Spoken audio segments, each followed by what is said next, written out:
নিম্ন আদালতে এখনো তো সেই কোন সংস্কার নেই। ঘুরে ফিরে তারাই সকল ক্ষেত্রে সংস্কারের জন্য একটা পরিকল্পনার পদক্ষেপ দিচ্ছে এই অন্তর্বর্তী সরকার। কিন্তু বিচার বিভাগের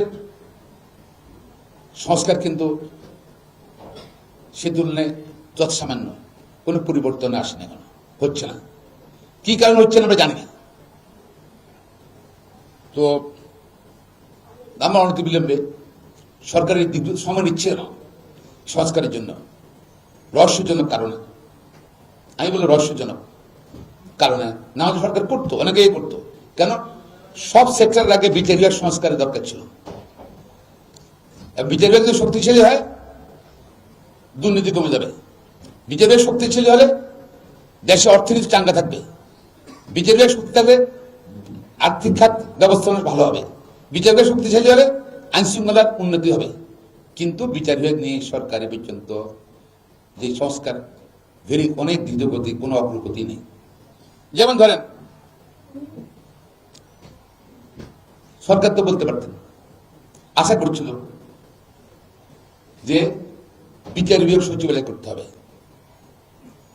সরকার থেকে পর্যন্ত কোনো বক্তব্য এখনো আসে না। এবং বিচার বিভাগ থেকে নিম্ন আদালতকে আইন মন্ত্রণালয় মুক্ত করতে হবে, ইন্ডিভিজুয়ালি বিচার করতে হবে। তা করেছে? কিছুই করেনি। এখনো প্রতি সরকার, আগের সরকারের যারা রাজনৈতিক বিচার করত, যারা কথায় কথায় রাজনৈতিক কর্মীদের রিমান্ডে দিত মিথ্যা মামলায়, যারা গায়ে মামলায় জামিন দিত না, গ্রেপ্তার করত, যারা আইন মন্ত্রণালয়ের নির্দেশ অনুযায়ী কথা কাজ করত, কই? নিম্ন আদালতে এখনো তো সেই কোন সংস্কার নেই। ঘুরে ফিরে তারাই ঢাকা শহরে ধরেন বা চট্টগ্রাম শহরে বা ডিভিশন হেডকোয়ার্টারে অনেকের বিরুদ্ধে অভিযোগ আছে, দুর্নীতির অভিযোগ আছে, সদুর্নীতির অভিযোগ আছে অনেক বিচারের বিরুদ্ধে। ডিভিশনে রাজশাহীতে, খুব বরিশালে, যে ডিভিশন হেডকোয়ার্টারে, সেখানে কিন্তু এখনো একই চলছে। এবং ঢাকা, আমাদের কাছে অভিযোগ আছে, ঢাকা কোর্টে এখনো কিন্তু ওই লয়ারের ফি শেয়ার করে বিচারকের সঙ্গে, নাকি? আরে লয়ার মামলা করবে, সে ফি নেবে।